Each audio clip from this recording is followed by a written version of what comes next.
ब्रेकनंतर आपल्या सगळ्यांचं पुन्हा एकदा स्वागत। कर्नाटकमधल्या शाळा आणि महाविद्यालयांमध्ये हिजाब परिधान करण्यावर घालण्यात आलेल्या बंदीला आव्हान देणाऱ्या याचिकांवर सुप्रीम कोर्टामध्ये सुनावणी होतीये आणि यावेळेला 2 न्यायाधीशांमध्येच मतभेद असल्याचं दिसून आलंय।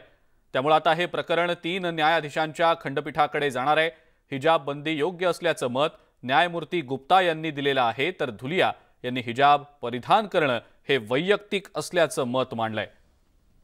अधिक माहिती या संदर्भातली आपण जाणून घेणार आहोत। प्रशांत लीला रामदास आपले प्रतिनिधी आपल्या सोबत असणार आहेत फोन लाईनवरनं, त्यांच्याकडनं या संदर्भातली अधिकची माहिती आपण जाणून घेणार आहोत। मात्र हे सगळं प्रकरण आता एका मोठ्या खंडपीठाकडे जाणार असल्याचं दिसतंय।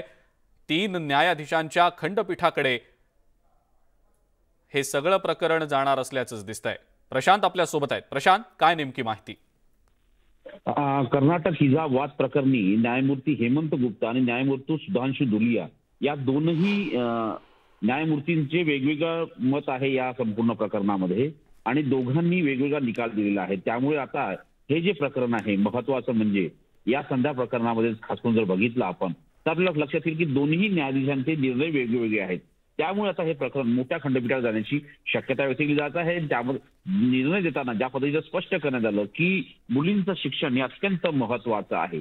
सोबतच त्यांनी हे स्पष्ट केलं की हिजाब प्रकरणात दोन्ही न्यायाधीशांमध्ये मतभेद आहे आणि सोबतच ज्या पद्धतीनं माहिती मिळते की आता हे संपूर्ण प्रकरण जे आहे लार्जेस्ट बेंचकडे रेफर करण्यात आलेलं आहे। एक तर या संपूर्ण प्रकरणामध्ये जे सुनावणीचे मुख्य बिंदू होते ते जर बिंदू आपण बघितले तर याच्यामध्ये अपील डिसमिस करण्यासंदर्भात एका न्यायमूर्तींनी म्हटलं तर एकाने म्हटलं की आवश्यक आहे, मुलींच्या संदर्भात आवश्यक आहे आणि कोर्टाने ज्या पद्धतीनं हे सर्व नॅरेटिव्ह सेट केलेलं आहे याच्या माध्यमातून कुठल्या एका मुलीचं नुकसान होऊ नये हे असंही त्यांनी एका जस्टिसनी म्हटलं, न्यायमूर्तींनी म्हटलंय। त्यामुळे या आता दोन्ही न्यायमूर्तींचे वेगवेगळे निकाल आल्यामुळे आता हे प्रकरण लार्जेस्ट बेंचकडे जाईल। या संदर्भात तारीख निश्चित करण्यात येईल आणि त्यानंतर पुन्हा एकदा लार्जेस्ट बेंच पुढे सुनावणी होण्याची शक्यता आहे। बरं प्रशांत, धन्यवाद। सविस्तर माहिती आपण दिलीत त्याबद्दल।